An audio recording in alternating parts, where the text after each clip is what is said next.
And here they are for today's Cybersecurity Fireside Chat. Security, Alejandro Mayorkas, and CEO Judith Batty.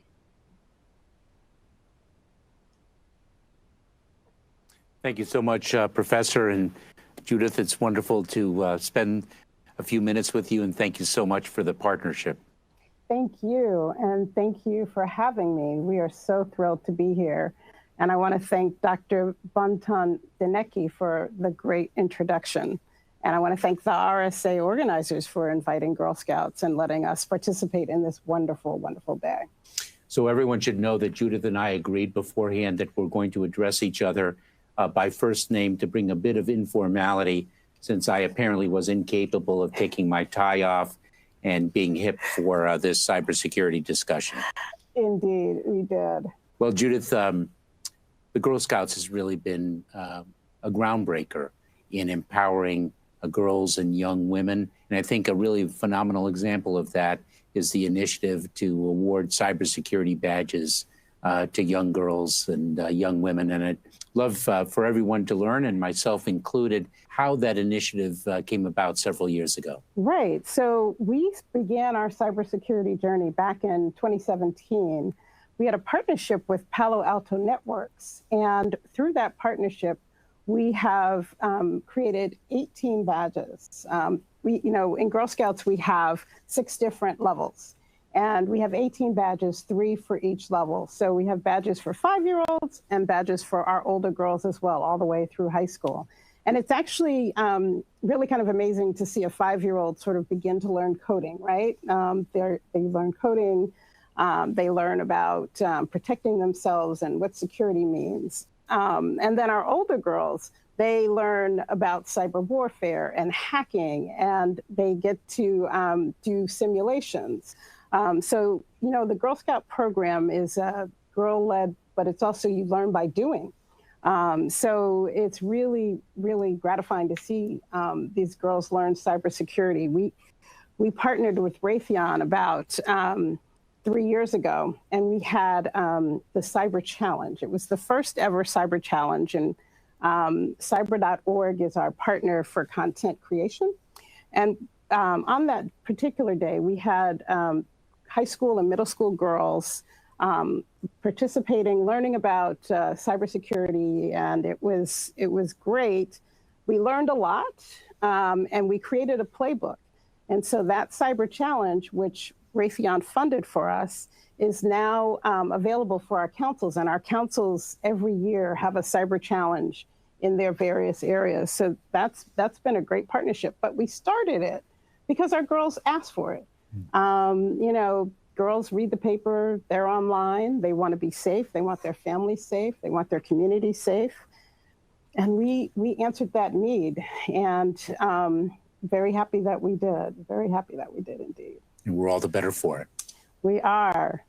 So, Ali, I was listening to your remarks, and one of my challenges as CEO of Girl Scouts is Girl Scouts being on the journey to become diverse, equity and inclusion, diversity, equity and inclusion, racial justice. And I heard you also speak about DEI in your remarks. So I was wondering, why is DEI so important to you and to Homeland Security? Well, Judith, first of all, I should echo the professor's recognition of you as a trailblazer in that area, because I too was once young and inspired by role models. And so just want to thank you for being a role model for so many others. Thank you. DEI, diversity, equity, and inclusion, is more than an initiative. Mm-hmm. It's a core value. It is. It's a reflection of who we are and who we need to be if we aren't already. And so an initiative is just a gap closer, a bridge to ensuring that we reflect the communities that we serve. And so if we understand it as a core value, a principle, a matter of organizational integrity, then I think the pieces fall better in place.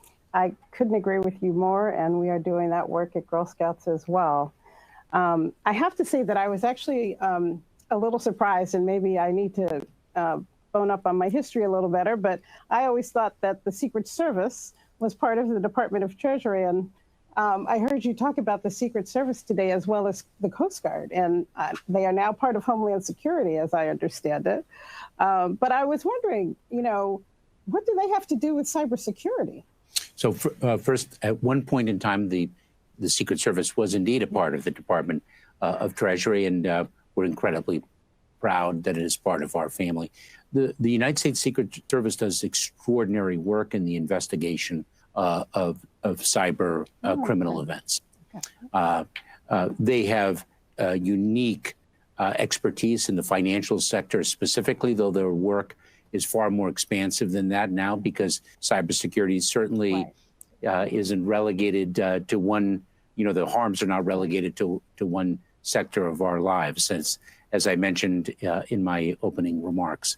I have seen up close the work that the Secret Service does in this arena. It's just a preeminent law enforcement organization. Great. And the Coast Guard? And the Coast Guard as well. And, regrettably, again, the need for cybersecurity is not limited to one domain. And the maritime domain, over which the Coast Guard has responsibility, is an area where we are seeing increasing cyber attacks. And they really have tremendous expertise in addressing the cybersecurity challenges in that domain that they control. One of my hopes is that the American public really does learn over the coming months the expanse of the Department of Homeland Security's mission, the extraordinary talent and dedication of our brilliant workforce, and what we deliver for the American public in terms of safety and security across our varied missions. That's great. And talking about your varied missions, you talked a little, actually a fair amount about CISA. And, people should know what CISA is and why it's so important. I had the opportunity in the fall of opening for the CISA conference, which is when I learned more about CISA. But can you speak a little bit about the importance of CISA? Thank you, Judith. So CISA, which is the Cybersecurity and Infrastructure Security Agency, is, as I mentioned, the point of the spear. It is a uniquely positioned office, an operational component of our Department of Homeland Security that leads in ensuring that the public-private partnership, because we've got to do this together, that the public-private partnership is everything that it needs to be. CISA has a unique possession of information across the federal landscape and shares that information. And not only that, it receives critical information from a part of the private sector and can disseminate it throughout the private sector. So we all raise our knowledge base of understanding the threat landscape, as well as the remedial measures that are available to us. It's really, raising the tide.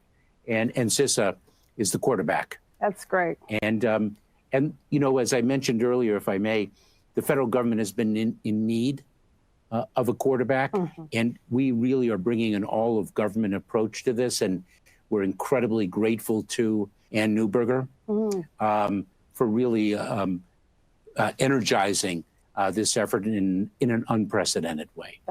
That's great. So Judith, you've asked me a few questions in a row. I'm going to get the last one. All right. And I want to talk a little bit about the future. Okay.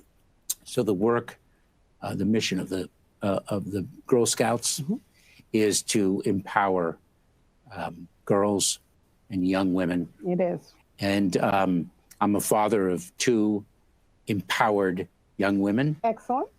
And what do you see, though, as the challenges in the future in achieving that critical mission? Right. So there are a few challenges. Yeah. Especially coming out of COVID, mental health is particularly important right around now. We're doing research at Girl Scouts. We have the Girl Scouts Research Institute, which is our research arm led by PhDs. And we're doing research now around what kind of well-being and mental health support our girls need coming out of COVID, and what would resonate with most of our girls. Another challenge is, we just had an election. And one of the things that the election pointed up is that our country is fractured in a lot of ways. We have civics badges that teach our girls all around civics, sort of, around government, around how it works, how to use your voice in government. And I think that's really important, especially for girls. And, our focus is on using your voice at all levels of government, not just focusing on, federal elections, but also at the state level and at your municipality level. So, that's a challenge. And getting girls involved and civically minded is something that we have always done and we encourage. And then, of course, our girls are talking about diversity, equity, inclusion as well. It is front and center with a lot of our girls, especially given the racial divide that's going on in America today. So, we have programs. We just did a diversity, equity, inclusion virtual program with our girls. And we had about, 2,000 girls online talking about diversity, equity, inclusion. And we had experts there to help answer their questions in a way that would resonate with them, but that was also based on fact and science. So those are some of the challenges. But we're at a cybersecurity conference, and I can't not mention that STEM is also a challenge. Women represented in the STEM fields is very low. And part of our challenge, we see as our challenge, is feeding that pipeline for women to enter the workforce in STEM fields, including cybersecurity. And actually, to that end, one of the things that we have done even in this COVID world, I'm really excited about this, in about 3 weeks on April 17th, with the support of AT&T and Palo Alto Networks and Raytheon, we are actually having a virtual STEM day for our girls. And it's a hands-on STEM day where they can go into different rooms and try out different things, robotics, cybersecurity. And, we're really excited about how we are still continuing our STEM journey, even during COVID. The takeaway for me is every challenge is also an opportunity. Absolutely. Absolutely. I'm going to step out on a limb where I am altogether too often comfortable, and say that Judith and I have been talking about internship opportunities, novel ways to partner together in the service of the Girl Scouts, in the service of the Department of Homeland Security, and in the service of the values that we are speaking of. And we have shared values. We definitely have shared values, and our girls would love internship, opportunities. Anytime we can get our girls actual hands-on experience, it is just a great thing for them. So I'm looking forward to that, and I thank you. Thank you. We will definitely take you up on that one. Good. So I think we're going to open it up to questions. We look forward to it.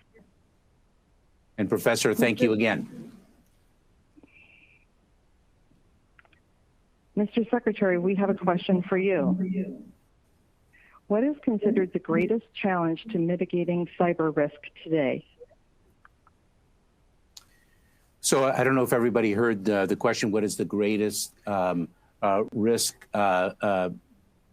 challenge to mitigating cyber risk? The cyber risk. In my view, it's information. It's knowledge. It's understanding the risk and understanding the simple, basic steps one can take to mitigate that risk, and then knowing to whom to reach out when the risk is actually sophisticated and the basic blocking and tackling isn't enough. And quite frankly, that's where the quarterback comes into play, CISA. So I think it's knowledge, basic cyber hygiene, and knowing who to call for greater assistance. Thank you. Ms. Batty, what can the government and the Department of Homeland Security do to support the Girl Scouts and inspire young girls to become more involved in technology and cybersecurity? Well, as Ali just mentioned, the internships go a long way in that direction. But also, we always need partners to help with content, to help with badges. Our girls are in troops, but we also have a network of volunteers who come in and help girls in the one-off situation if the person doesn't have enough time to be a troop leader. So your employees volunteering to meet with the girls, help with a project. We have 3 highest awards at different levels within Girl Scouts. We have the Bronze Award, the Silver Award, and for our seniors, the Gold Award. But at each level, to earn that award, you also have to do a project which makes your community better. And a lot of times when girls are doing their projects, they need help and they need the assistance of experts. And so a lot of the government can come in and your employees can help with being those experts and helping the girls do their projects. The other thing is, we are always creating new badges. So to the extent there is an idea for a badge or a curriculum of some sort that you think the girls would benefit from, we would always appreciate the help of the government in doing that. Professor Judith and I are going to do a lot of work together. I can see it already.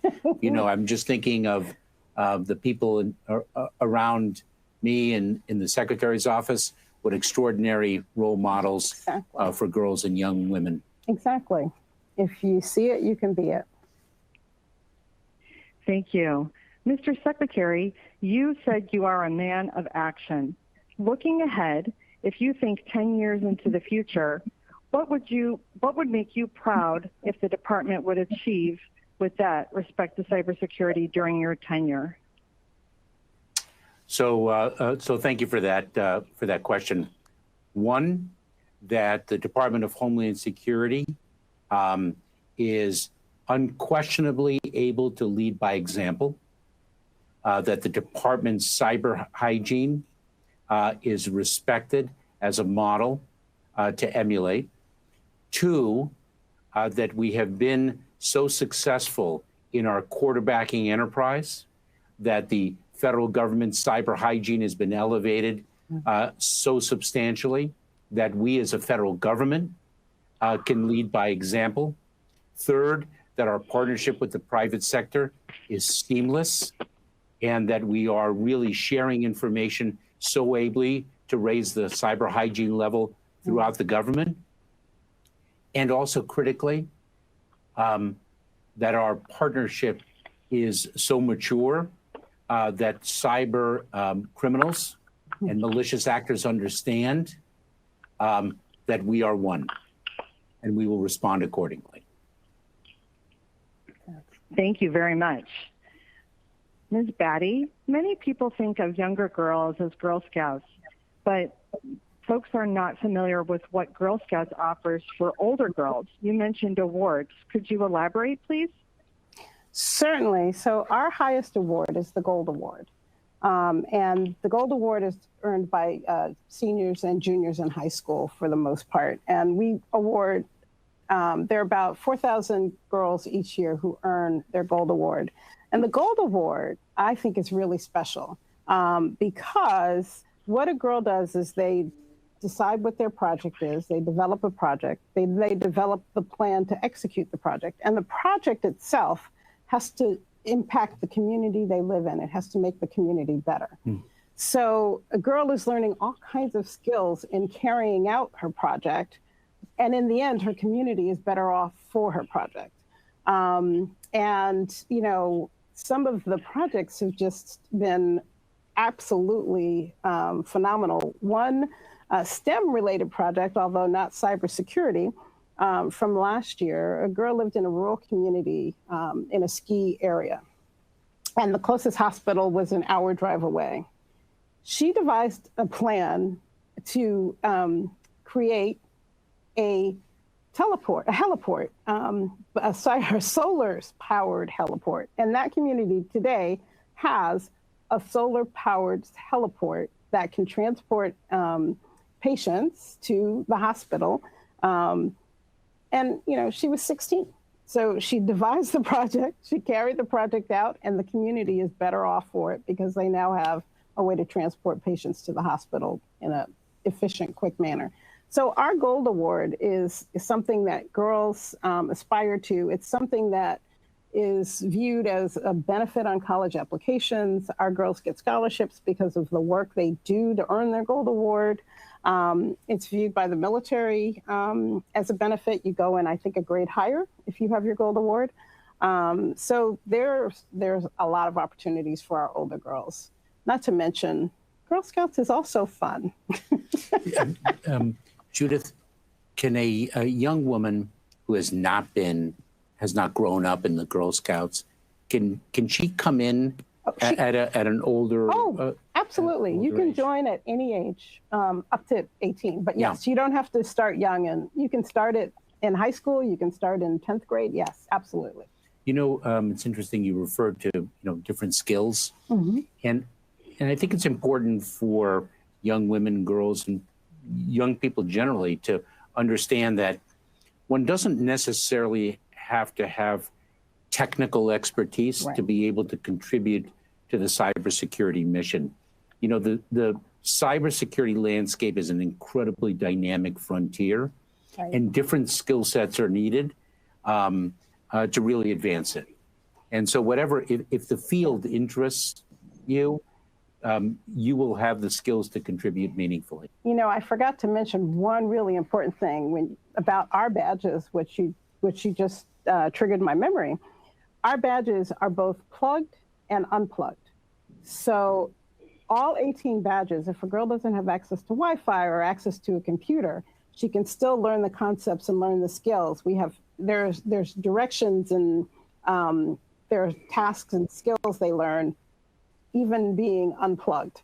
So there's no access issue, right? So the digital divide is not a digital divide when it comes to our cybersecurity badges. Any girl, anywhere can earn them and learn the concepts. That's fantastic. I love hearing that. That is great news, Ms. Batty. And Secretary Mayorkas, Ms. Batty, thank you so much for joining us here at RSA Conference today. Listeners, thank you for tuning in. You've been provided with some great information and insight, and you can keep the conversation going on social media using the hashtag RSAC. You can visit our website for a look at upcoming webcasts, and a reminder that we accept submissions on any topic year-round. Contribute your expertise on a webcast, podcast, or blog by visiting rsaconference.com/become-a-contributor. Thank you so much to everyone for joining us today. Thank you. Thank you.